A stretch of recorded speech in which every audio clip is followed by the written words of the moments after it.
프론트엔드 개발자가 백엔드까지 작성하는 게 전혀 문제가 없어집니다. 슈퍼베이스가 편리하다의 개념이 아니라 개발의 패러다임을 꽤 많이 프론트엔드로 가져온다라는 생각이 들었어요. 안녕하세요, 제임스입니다.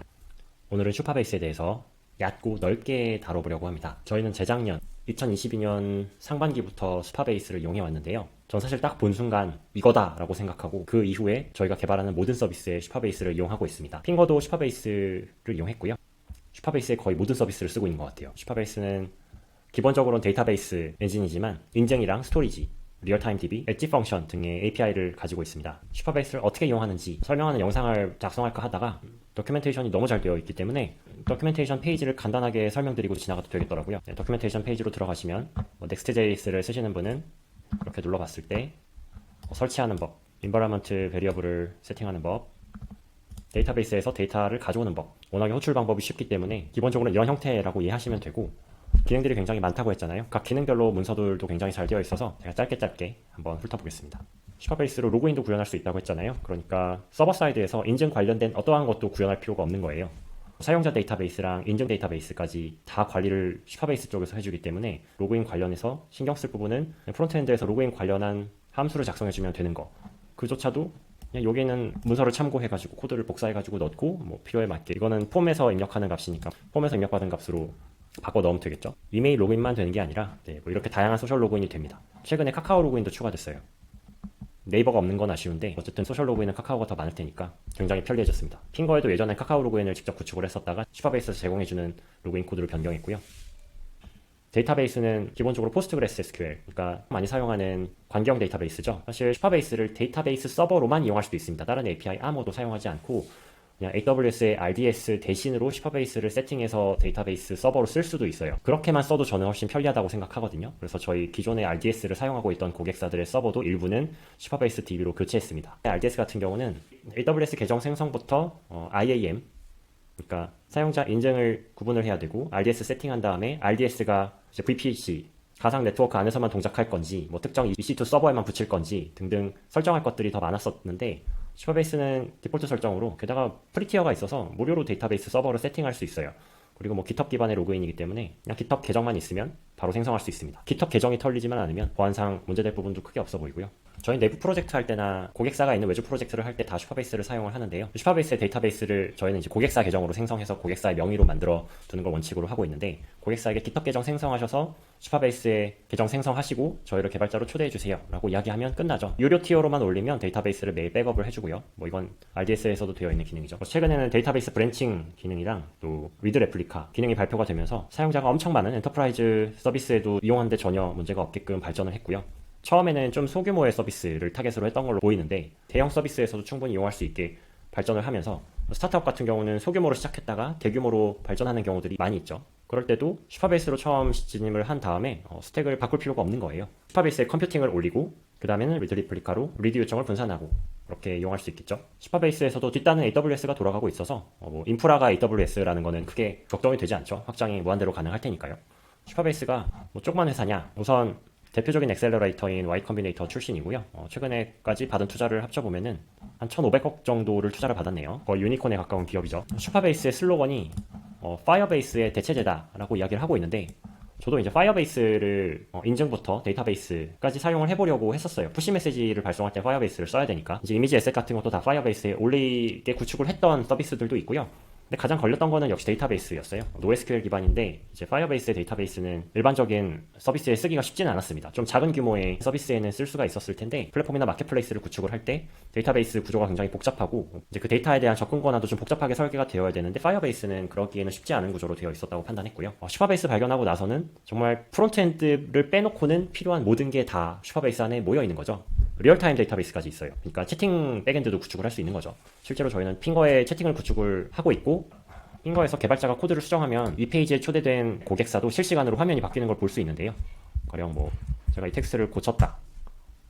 그럼 제 화면에서만 보이는 게 아니라 열람자에게도 실시간으로 이 화면이 바뀌어져서 보여집니다. 이게 이제 채팅을 구현할 수 있는 기술이지만 실시간으로 협업할 수 있는 그런 기능을 구현을 할 때 리얼타임 데이터베이스를 사용하는데요. 슈퍼베이스에서는 해당 기능을 꽤 오래전부터 제공하고 있고요. 파일 업로드도 기가 막힙니다. 자바스크립트 API에서 이런 식으로 작성하게 되어 있어요. 스토리지에 버켓 이름 지정하고, 이제 파일 업로드 폼에서 받을 수도 있고 블랍 형태로 업로드할 수도 있고, 그리고 중요한 건 리사이징이죠. 사용자 쪽에서 업로드한 이미지를 원본 그대로 보여주는 게 아니라 뭐 해상도에 맞춰서 또는 그 이미지의 크기에 맞춰서 리사이징을 할 필요가 있는데 이런 식으로 이미지를 갖고 오는 함수에서 바로 리사이징을 해버릴 수가 있어요. 예전에 풀스택으로 개발을 할 때는 이미지를 업로드할 때 여러 버전의 이미지로 리사이징을 해서 저장을 해뒀었거든요. 근데 이제는 그냥 사용자가 이 이미지 사이즈가 필요하다라고 요청을 했을 때 이미지를 리사이징하고 캐싱 해두는 거죠. 다음부터는 이제 캐싱을 해둔 이미지를 딜리버리 하면 되니까. 사실 여기까지도 데이터베이스 RDS 쓰면 되지 왜 슈퍼베이스를 써? 라고 생각하실 수도 있는데 다른 뭐 인증 서비스랑 뭐 또는 아마존 S3 쓰면 되는 거 아니야? 라고 생각하실 수 있을 텐데 슈퍼베이스에서 제일 충격적으로 좋았던 거는 데이터베이스 API.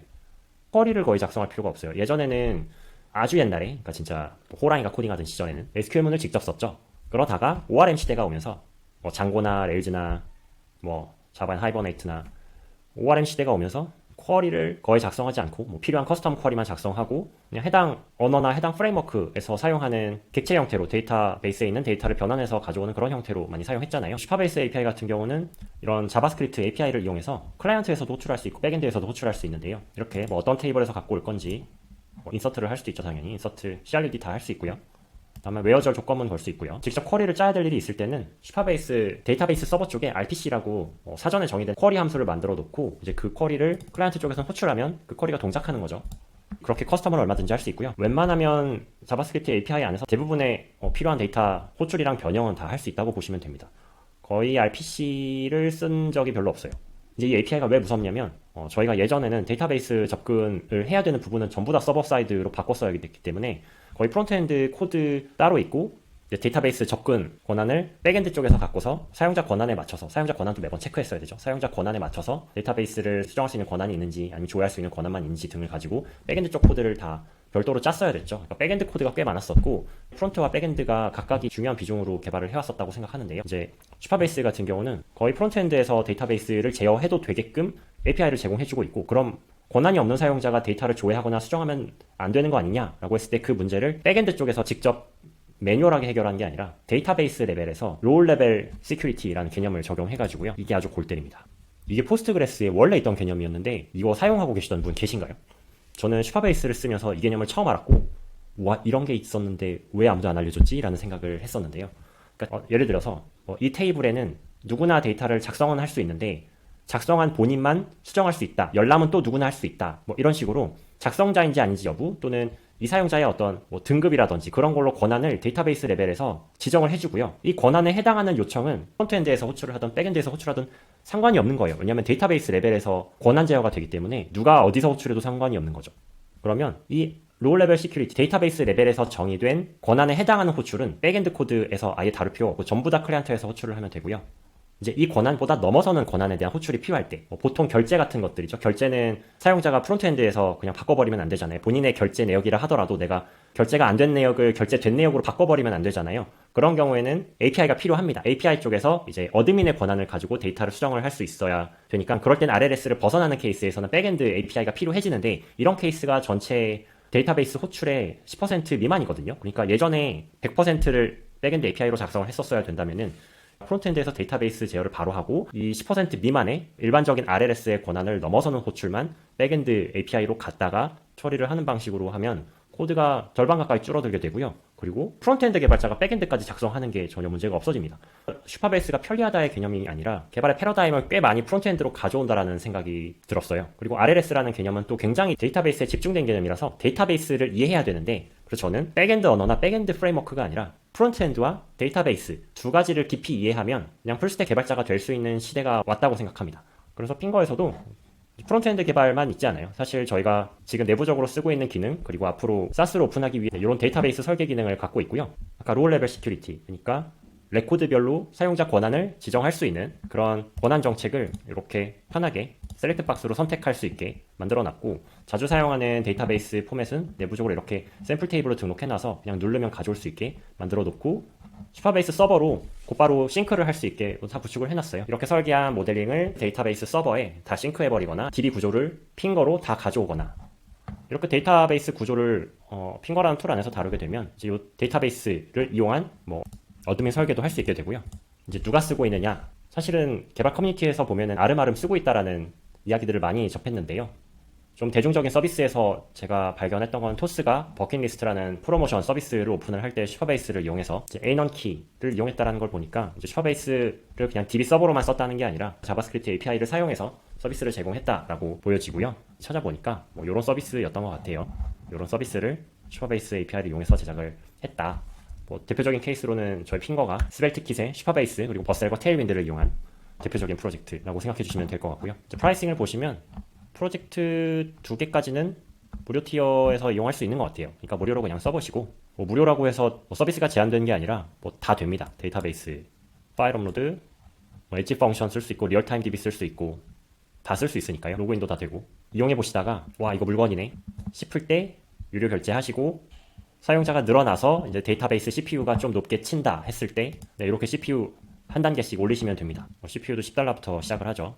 저희 고객사 중에는 사용량이 엄청 증가해서 이제 계속 올리다가 16XL짜리까지 올린 고객사가 있는데 우선은 쿼리 튜닝을 조금 더 시도한 다음에 그 다음에는 리드 레플리카, 그러니까 리드 권한의 인스턴스를 여러 개 세팅하는 그런 방향으로 확장을 할 계획을 가지고 있고요. 영상이 도움이 되셨다면 좋아요와 구독, 알림 설정 부탁드리고요. 슈퍼베이스 진짜 좋으니까 주변 개발자분한테 저희 영상 좀 많이 공유 부탁드리겠습니다. 영상 봐주셔서 감사합니다.